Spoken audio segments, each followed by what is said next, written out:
Welcome to the story of Nairobi, from its beginnings as a quiet railway depot to becoming Kenya's bustling metropolis.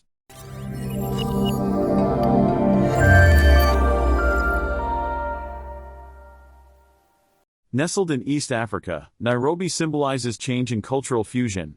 Unlike Timbuktu or Marrakesh, with their rich tapestries woven over millennia, Nairobi's tale is brief yet meteoric. While coastal cities like Mombasa and Djibouti burgeoned from ancient maritime trades, Nairobi sprouted inland, tethered to the Uganda Railway's iron strands. How railways started Nairobi. In the late 19th century, a period marked by European nations' intense scramble for African domains, Nairobi sprouted. It wasn't mainly for religion or trade but emerged as a pivotal railway juncture linking the coastal city of Mombasa to the inland depths of Kisumu.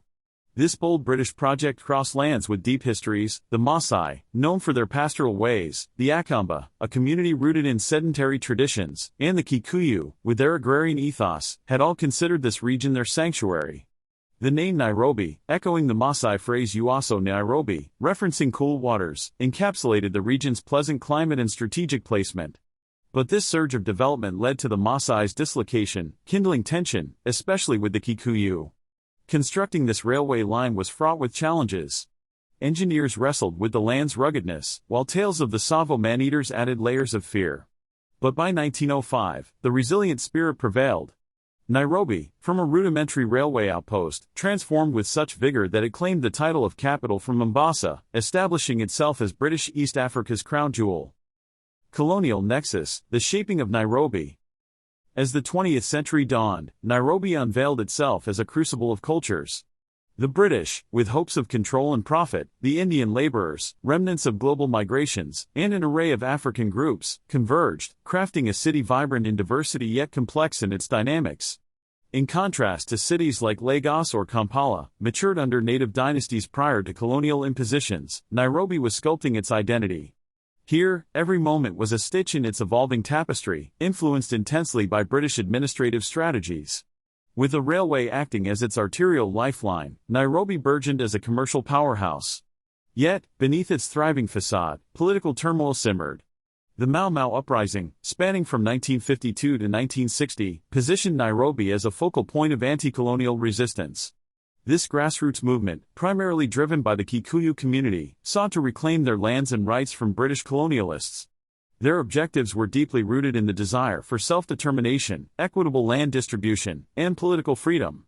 Key figures like Dedan Kimathi, a fervent leader, became symbols of resistance. While anti-colonial movements were common across Africa, Nairobi's varied cultures and rapid growth fueled its revolutionary spirit. Independence and quest for identity, the soul of Nairobi emerges. After the dust of the Mao Mao Uprising settled, Kenya broke free from British colonialism and Nairobi embarked on a new era. Unlike Accra or Dar es Salaam, cities that welcomed independence with open arms, Nairobi's journey post-independence was more nuanced, molded by diverse ethnicities and traces of colonialism. Religion also started playing a defining role.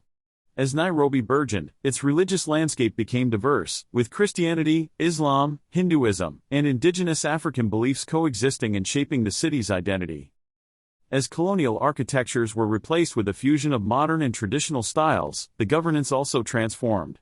Kibera, emerging as one of Africa's largest slums, epitomizes the stark urban disparities birthed from rapid growth. Faced with challenges like inadequate sanitation, overcrowdedness, and limited access to resources, its resilient inhabitants have fostered a vibrant community spirit. Numerous local and international initiatives tirelessly work towards enhancing Kibera's living conditions and infrastructure. While addressing its internal challenges, Nairobi was also expanding its influence on the regional stage.